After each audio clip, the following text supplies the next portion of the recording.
Қазақстан футзалының барлық матчын тікелей эфирде qfutbol.kz сайтында тегін көр.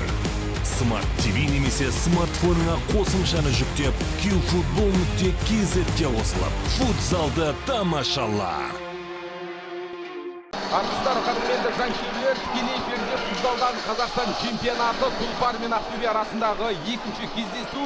Кеше Аққызылдар дәл осы жастар спорт кешенінде Тұлпарды жеңген болатын, тамаша камбэк жасады.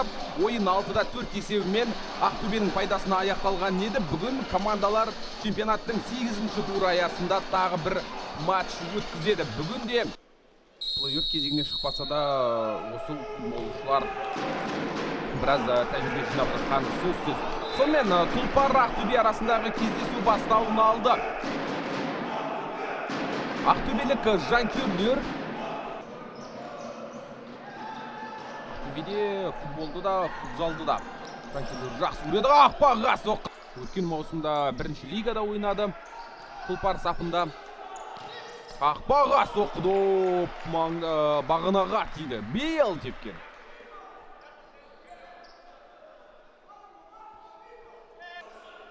Тұлпар өткен маусымда бірінші лигада ойнады.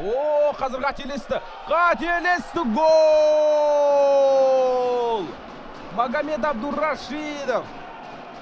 Қателескен Абдурашидов емес. Бұл тактика, бұл шабуылды бастау. Бірақ голкипер өз қақпасына қайтып үлгермеді. Осылайша ойынның 7-ші минутында Тұлпардың өзі негізі 2001 жылы ашылып 2016-ға дейін өз тарихын жазды. Қазір Ақтөбе екінші голын соғып кетуі әбден ықтимал. Фол. Бұл фол Меликянға қарсы ереже бұзылды. Төрешінің қолынан қызыл қағаз көріп тұрмыз. Роман Вольман алаңнан қуылды. Кешегі матч пен бүгінгі матч мүлдем басқаша. Тураско алыс бұрышта ашық тұр. Тураскоға доп жетті. Артқа пас. Бейл. Алға қарай тамаша мүмкіндік. Гол жоқ бірақ әлі.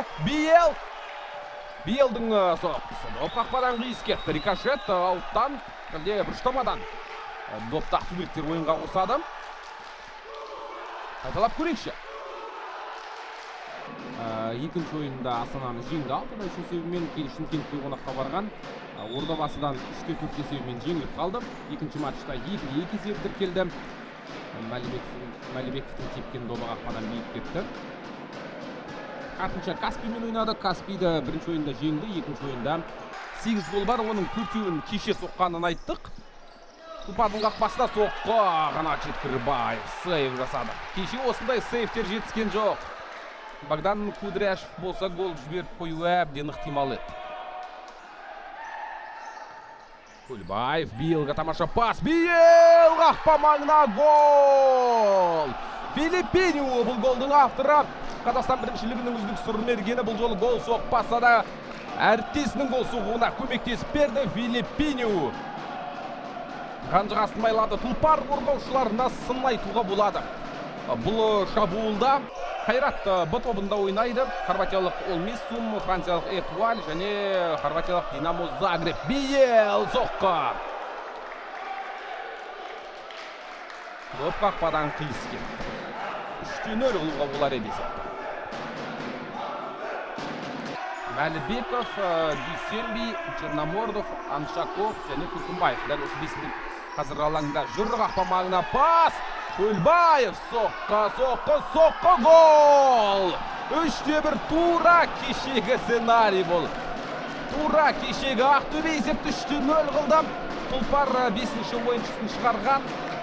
Асхат Көлбаев допты тартып алды да бос қақпаны дәл көздеді. Бүгін Ақтөбе 3 гол соқса соның 2-еуін алаң шегінен допты ойынға қосады.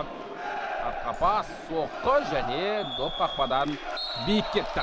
Сонымен матч аяқталды.